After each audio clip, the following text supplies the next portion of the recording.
소망으로 죽음을 해석하다, 소망으로 죽음을 해석하다, 이런 제목으로 말씀을 나누도록 하겠습니다. 이제 고린도전서 15장, 우리 부활장이라고 하는 말씀을 함께 살펴보고 있습니다. 이 부활장에서 부활이라는 문제를 이제 고린도 교회에 다시 한번 짚고 넘어가는 이유는, 오늘 우리가 이제 20절부터 봤는데 사실 12절을 여러분 보시면 이렇게 되어 있죠. 그리스도께서 죽은 자 가운데서 다시 살아나셨다 전파되었거늘 너희 중에 어떤 사람들은 어찌하여 죽은 자 가운데서 부활이 없다 하느냐. 죽은 자 가운데서 부활이 없다라는 사람들이 있었기 때문에 지금 이 부분을 말씀하고 있습니다.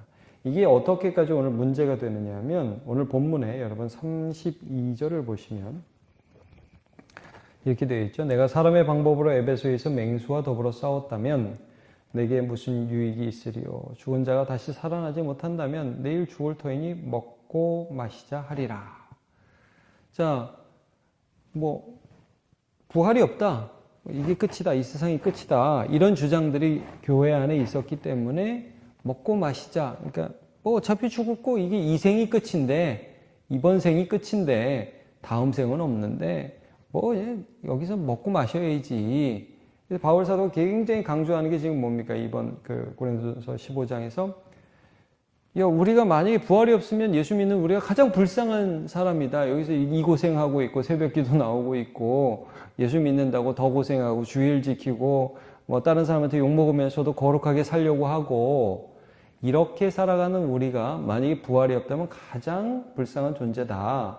이게 이제 부활이 있다는 것을 지금 말씀하는데, 여태까지 바울 사도가 계속해서 말씀하는 건 이겁니다. 그럼 부활이 있는지 어떻게 알아? 예수님이 부활하셨잖아 라는 말이에요. 근데 여러분, 우리가 이런 질문이 나올 수 있잖아요. 아니, 예수님이 부활하신 거하고 내가 부활하는 게 무슨 상관이야? 예수님은 하나님 아들이니까 죽었다가 3일 만에 부활하신 거고 나는 모르지, 이런 생각을 우리가 가질 수 있잖아요. 근데 예수님의 부활 자체가 우리의 부활을 위한 신호탄이라는 거예요. 그러니까 예수님이 그냥 혼자 나 하나님의 아들이야, 나 죽음 이길 수 있는 능력이 있어, 이걸 보여주기 위해서 혼자 부활하신 게 아니라, 마치 십자가가 우리 모든 사람의 죄를 위하여 죽으신 대표로서의 죽음이셨던 것과 마찬가지로 부활도 우리 모두의 생명을 다시 얻는 사건으로서 우리의 대표로서의 부활이란 말씀이에요. 그래서 오늘 여러분 20절이 이렇게 시작하죠. 그러나 이제 그리스도께서 죽은 자 가운데서 다시 살아나사 잠자는 자들의 첫 열매가 되셨도다. 첫 열매라는 표현을 여기서 쓰고 있습니다. 여러분, 이렇게 농사 지어보신 분들 알겠지만, 저는 그렇게 해보지는 않았지만, 어떻게 이게 열매들이 이렇게 맺힐 때에 첫 열매가 있잖아요. 그러면 이제 이번 수학기에 이게 열리면, 그 다음에는 두 번째, 세 번째 열매가 이렇게 열리겠구나, 이런 의미가 첫 열매죠. 그래서 우리가 구약의 절기도 보면 초실절, 그래서 첫 열매를 하나님 앞에 드리죠. 이게 계속해서 열린다는 거 아닙니까? 자, 예수님의 부활의 의미를 너네 똑바로 알아라. 그건 혼자 부활했다는 게 아니라 대표로서의 부활. 예수님이 부활했다는 것은 그 다음에 우리가 있다는 것이다 하면서 대표성의 원리를 그 다음에 말씀하죠. 21절 보시면 사망이 한 사람으로 말미암았은즉, 아담 한 사람 때문에, 범죄함 때문에 죄악이 들어와서 아담 이후의 모든 사람들에게 사망이 이르렀죠. 한 사람 때문에 사망이 이르렀단 말이에요. 그런 것처럼 죽은 자의 부활도 한 사람으로 말미암는도다.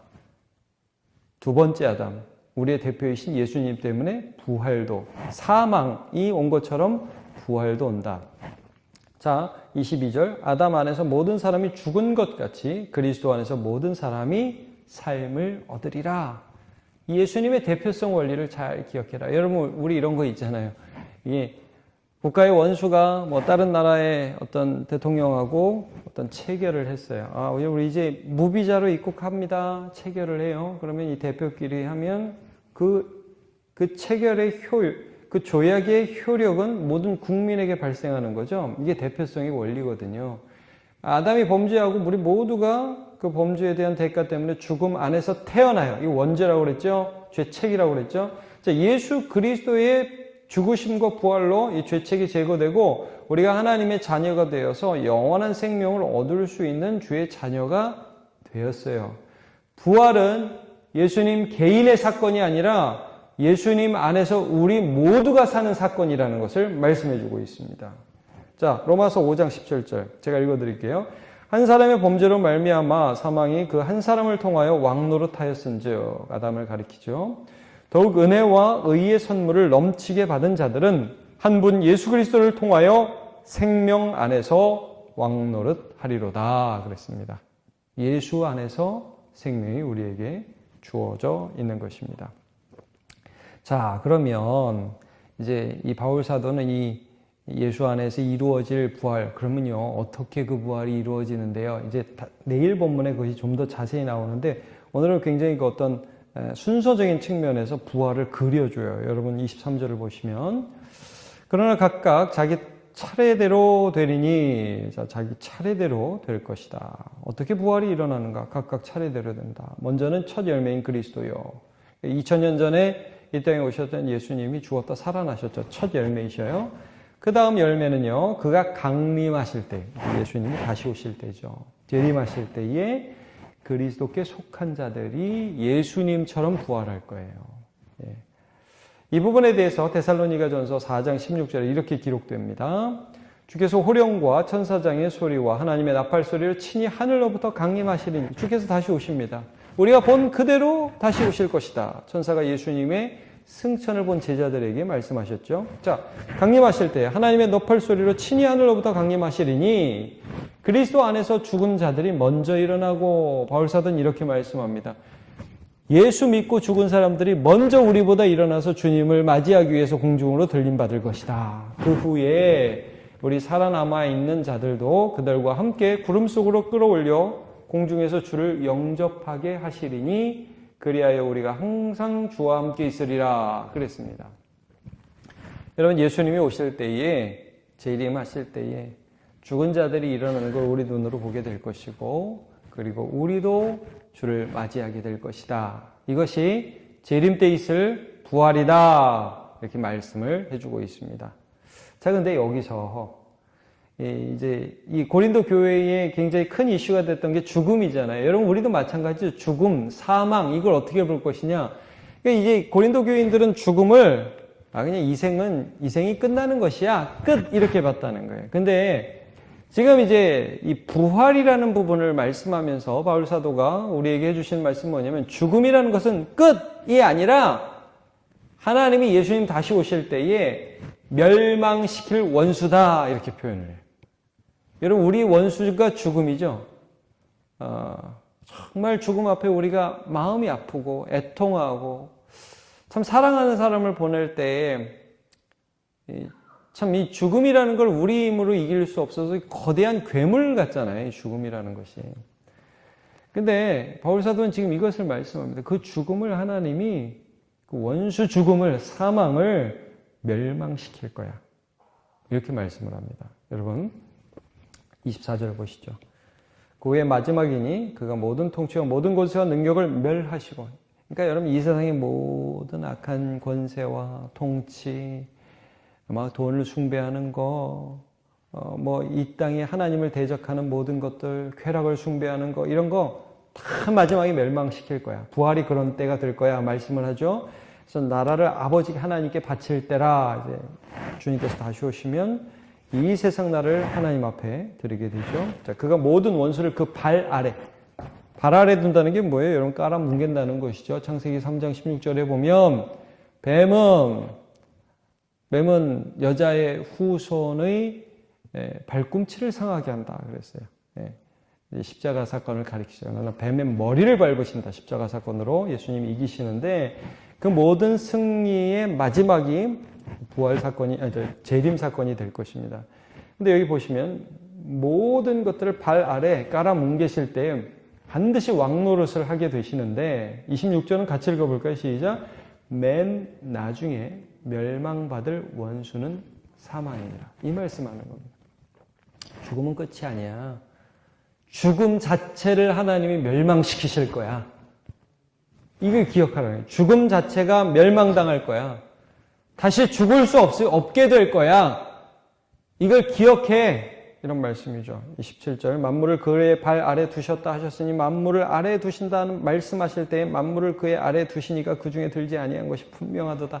아니, 말이 어려워 보이는데 여러분 쉽게 말해서 만물을 밟고 있으면 죽음을 밟고 있으면 이 세상의 악한 권세를 밟고 있으면 그 밟고 있는 분은 죽지 않는다 이거죠. 예, 만물의 악한 권세의 힘에 지배당하지 않는다. 바로 예수님이 그렇게 죽음을 이겨버리실 것이다. 다시 오실 때. 만물을 그에게 복종하실 때에는 아들 자신도 그때에 만물을 자기에게 복종하게 하신 이에게 복종하게 되리니 이는 하나님의 만유의 주로서 만유 안에 계시려 하심이라. 그러니까 여러분 예수님이 결국 이 모든 부활, 승천, 재림을 통해서 다시 오셔서 왕권을 하나님 앞에 드릴 때 영광 받으실 분은 하나님이시다. 예수님 아들 하나님도 끝까지 하나님 아버지께 복종해서 하나님 아버지를 영광스럽게 할 것이다.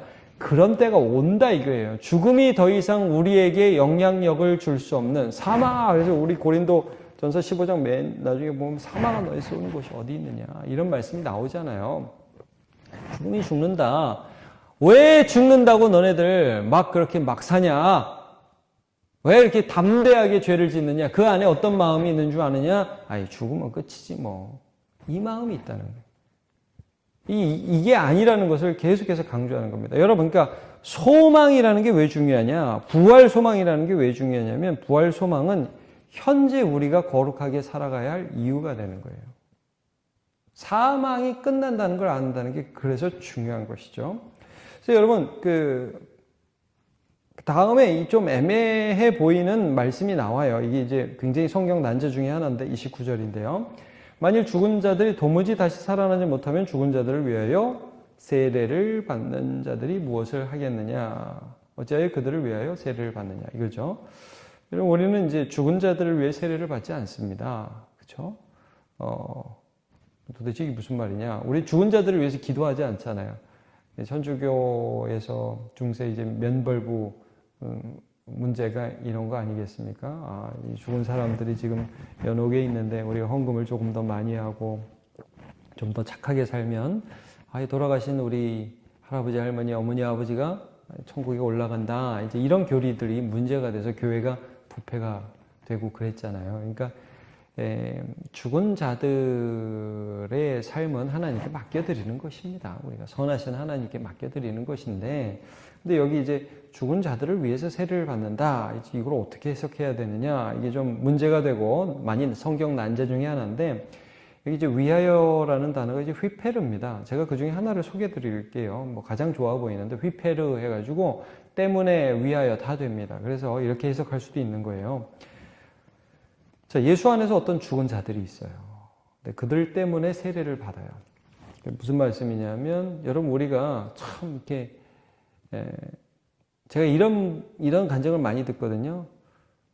예수 안 믿고 있다가, 이게 내 마음대로 살다가 죽으면 끝이지 하다가 어떤 예수 믿는 사람이 죽는 모습을 보면서 그 안에 영혼에 대한 소망, 죽음 이후에 대한 어떤 소망을 보면서 멋있게 돌아가시는 분들이 계시잖아요. 많이 계시잖아요. 여러분, 우리가 장례식에 보면 참 예수 믿는 사람들의 장례식이 다르다. 이제 이런 고백을 하게 되지 않습니까? 이제 이런 걸 보면서 죽은 자들 때문에 세례를 받는 자들, 예수 믿고 죽는 것을 보면서 도전을 받아서 세례를 받고 예수 믿기로 결심하는 사람들, 그럼 그런 사람들 뭐냐 이거죠. 죽음이 우리에게 어떤 도전을 준다는 거죠. 예수 믿고 죽는 거를 보니까 죽음 이후의 세계가 있다. 난 세례를 받는다. 이런 사람들이 있다는 거예요. 그러니까 야, 너는 그런 사람들이 바보냐? 왜 그런 일들을 죽음을 보면서 하느냐? 죽음에 대한 색다른 해석이 있는, 조금 다른 시각이 있는 거예요. 여러분, 그 다음 절도 보세요. 바울 사도가 지금 그 다음에 사실 나는 죽음을 각오하고 살아. 나는 죽음 이후를 바라보기 때문에 그 말씀하는 겁니다. 여러분 30절. 또 어찌하여 우리가 언제나 위험을 무릅쓰리요. 왜 내가 위험한 삶을 그렇게 살아? 내가 미쳤어? 내가 바보야? 내가 왜 이렇게 막 죽으려고 발버둥 치는 것처럼 못 죽어서 안달이 난 사람처럼 그렇게 사는 것 같아 너네들? 나 부활을 믿기 때문이야. 이 말씀을 합니다. 여러분 30절 읽었고요. 31절 형제들아 내가 그리스도 예수 우리 주 안에서 가진 바 너희에 대한 나의 자랑을 두고 단언하느니 나는 날마다 죽노라. 나는 날마다 죽노라. 여러분 예수님 뭐라고 말씀하시죠? 아무든지 나를 따라오려거든 날마다 자기를 부인하고 자기 십자가를 지고 나를 쫓을 것이니라. 죽을 각오하고 따라라.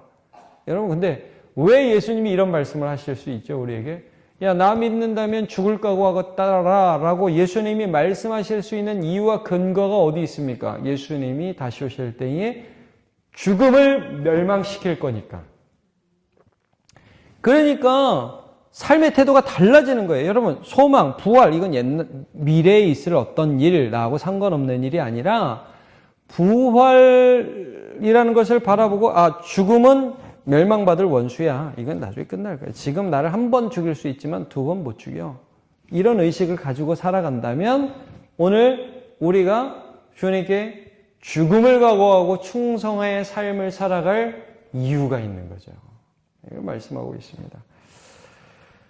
32절 내가 사람의 방법으로 에베소에서 맹수와 더불어 싸웠다면 내게 무슨 유익이 있으리요. 죽은 자가 다시 살아나지 못한다면 내일 죽을 터이니 먹고 마시자 하리라. 에베소에서 맹수하고 나 죽이면 안 돼. 그러면서 이런 식으로 싸우지 않았다는 거죠. 바울 사도가 에베소에서 아데미 신을 섬기는 많은 사람들이요. 바울 저놈 때문에 장사 안 된다고 신전에 모여가지고 데모하고 바울 끌어내라고 그럴 때 바울이요. 그 모임 장소에 들어가서 죽으면 죽으리라고 복음 전하려고요. 애를 썼어요, 여러분. 근데 사람들이 말려서 못 들어갔죠, 결국. 그렇게 했는데. 자기 태도가 그렇다는 거예요. 나 가서 죽을게. 나 복음 전하다가 돌 맞아 죽을게. 돌에도 많이 맞았어요. 삶의 태도가 그렇다는 거예요. 왜? 나 죽어? 난 당연히 죽어. 근데 그 죽음 이후에 하나님께서 나를 영원히 죽지 않는 몸으로 살려주실 거예요. 예수님을 보니까 그게 확실해. 이거를 지금 증언하고 있는 것이죠. 그래서 여러분 33절 34절 속지 말라 악한 동무들은 선한 행실을 더럽히나니 깨어 이를 행하고 죄를 짓지 말라. 하나님을 알지 못하는 자가 있기로 내가 너희를 부끄럽게 하기 위하여 말하노라. 약한 동무들은 야 이번 생이 끝이지 뭐 다음이 있어. 봤어 이렇게 말을 한다는 거예요. 그런 동무들하고 놀지 말고 선한 행실을 더럽히니까 깨어 있어라. 예수님이 종말에 대한 비유를 하실 때 마태복음 25장의 첫 비유가 뭡니까? 신랑을 기다리는 처녀들, 10처녀가 기름을 준비하잖아요. 근데 5처녀 슬기로운 처녀는 여분을 더 준비한다는 거예요. 신랑이 올 때를 좀 더뎌질 수도 있으니까 그때를 고대하고 있다는 거죠. 근데 이 5처녀, 어리석은 5처녀는 그냥 등하고 기름 조금하고 가져가요. 그러니까 그 기본적인 마음 안에 오실 분에 대한 기대감, 그분을 맞이하고 그와 함께 들어갈 혼인잔치에 대한 기대감이 없다는 거죠. 거기도 깨어라 그래. 깨어라. 그날이 언제인지 알지 못함이라. 깨어 있어라. 여러분 이 세상이 다인 것처럼 살지 마시고 죽음이 다인 것처럼 살지 마시고 죽음 이후에 우리가 살아온 것보다 훨씬 더 우리가 상상할 수 없을 만큼 긴 영원이라는 시간이 있음을 기억하면서 오늘을 예수 앞에서 신실하게 살아가시기를 주님의 이름으로 축복합니다. 기도하겠습니다. 하나님, 오늘 바울 사도는 죽음을 믿음의 눈으로 다시 해석하기를 우리에게 권고하고 있습니다. 죽음은 끝이다. 이 세상이 다다. 놀고 먹고 마시자 하는 악한 동물들의 수많은 꾀임들이 있을지라도 교회 안에 서서 예수님의 부활은 나의 부활과 상관이 없다라고 말하는 어리석은 자들의 말들이 있을지라도 그게 안 와닿고 믿어지지 않는다고 내 마음대로 살자고 하는 수많은 사람들이 있지만 우리 하나님께서 예수 그리스도께서 보여주신 부활은 나를 위한 부활이고 주께서 다시 오실 때에 사망을 멸망시킬 것이고 그리고 영원한 하나님의 나라가 이어질 것에 대한 신뢰와 소망을 우리 안에 가지고 있어서 살아있는 동안 충성하게 하시고 사는 동안에 숨 쉬는 동안에 기도하게 하시고 주를 기뻐하게 하시고 죄를 짓지 않을 수 있도록 주여 우리를 인도해 주시옵소서. 감사드리며 예수님의 이름으로 기도하옵나이다. 아멘.